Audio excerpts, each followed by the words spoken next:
Bonjour à tous, c'est Solim encore au sujet de Roger Amemavo, journaliste de Capture Média. Et cette fois, je vais être franche, directe et très claire. Mais avant d'entrer dans le fond, j'adresse une demande très spéciale à tous ceux qui me suivent, tous ceux-là qui sont dans cette lutte et commentent mes publications. Merci du fond du cœur. Mais s'il vous plaît, écoutez les messages en entier avant de commenter. Je sais, je suis consciente que mes vidéos peuvent être longues. C'est justement parce que je prends le temps d'expliquer le pourquoi du comment pour éviter des confusions. Les commentaires basés sur une seule phrase sortie de leur contexte affaiblissent la lutte. Ils déforment le message, ils créent de la confusion et surtout, ils induisent en erreur. Et pendant que certains commentent à moitié, croyez-moi, d'autres risquent leur vie entièrement. À la diaspora, j'aimerais rappeler que notre rôle n'est pas décoratif, il est stratégique.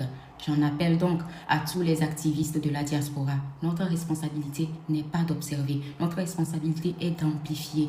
Des journalistes comme Roger Amemavo sont sur le terrain, ils vivent sous pression constante, ils reçoivent des menaces. Chaque jour que le bon Dieu fait, ils savent que chaque mot peut avoir des conséquences désastreuses sur leur vie. Et je veux rappeler à tout le monde la situation dans laquelle Roger vit actuellement. C'est exactement le même schéma que celui qu'a vécu Ferdinand Haïté. Ferdinand qui a travaillé dans un silence médiatique presque total, car à l'époque, les réseaux sociaux n'avaient pas la puissance qu'ils ont aujourd'hui. L'international ne voyait pas ce qui se passait au Togo, mais il a tenu fort, il a exposé, il a dénoncé, il a été menacé, arrêté, torturé mentalement. Son collègue journaliste est mort et finalement, il a dû fuir parce que sa vie était en danger. Et c'est ça la réalité des journalistes au Togo. Aujourd'hui, nous avons les outils pour empêcher que cela ne se reproduise. Mais si nous restons passifs, nous deviendrons complices de l'isolement de ceux-là qui parlent. Nous avons donc la responsabilité de comprendre ce que ceux qui sont sur le terrain ne peuvent pas dire. Ce n'est pas ce que Roger Amemavo dit qui est le plus important. C'est ce qu'il ne dit pas. Nous, la diaspora, devons être capables de lire entre les lignes, d'analyser les silences, de comprendre les précautions. Parce que sur le terrain, on ne parle pas avec la même liberté qu'à Paris, à Bruxelles, à Berlin ou à Montréal. Certains aiment facilement accuser les autres d'avoir mis nous, d'avoir été corrompus. J'aimerais vous rappeler qu'au Togo, même un journaliste qui ne fait que son travail n'a pas besoin d'être acheté pour se taire. Il suffit qu'il se sente menacé. Il suffit que sa famille soit menacée. Il suffit que ses enfants soient exposés. La peur est une arme plus puissante que l'argent. Et je refuse que nous soyons les premiers à accuser ceux qui prennent le risque réel, ceux qui prennent le risque de parler, d'exposer. Qui montrera la vérité si eux se taisent? La TVT, télévision de propagande, ou c'est sur Neo TV que vous comptez, ceux-là qui sont alignés sur le pouvoir. Ils ont suspendu RFI, ils ont suspendu TV5 Monde. Qu'est-ce que vous ne comprenez pas en fait? Quand les médias indépendants sont affaiblis, la propagande gagne le terrain. Nous avons besoin de journalistes, de personnes qui restent au plus près des faits. Nous ne les soutenons pas parce qu'ils disent ce que nous voulons entendre, non. Nous les soutenons justement parce qu'ils s'approchent au plus près de la vérité. Et c'est ça qui dérange. Soyons donc lucides.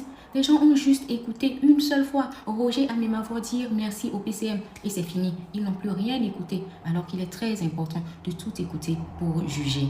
Vous n'êtes pas sans savoir que depuis ce reportage sur les femmes de la Técopé et Adétikopé, il vit sous menace, vous le savez déjà, et qu'on a convoqué Roger Amemavo à la HAC la dernière fois pour avoir fait son travail.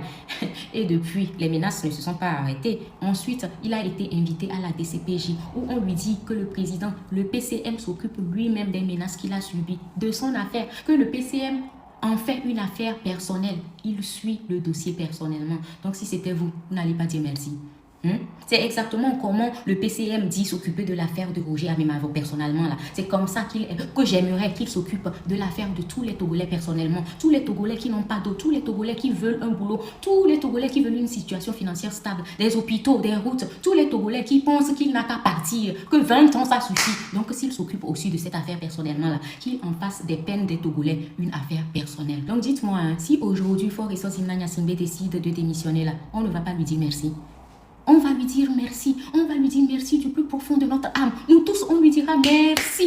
Oui, le merci le plus sincère, il le recevra. Et s'il annonce sa démission, imaginez si Faure démissionnait.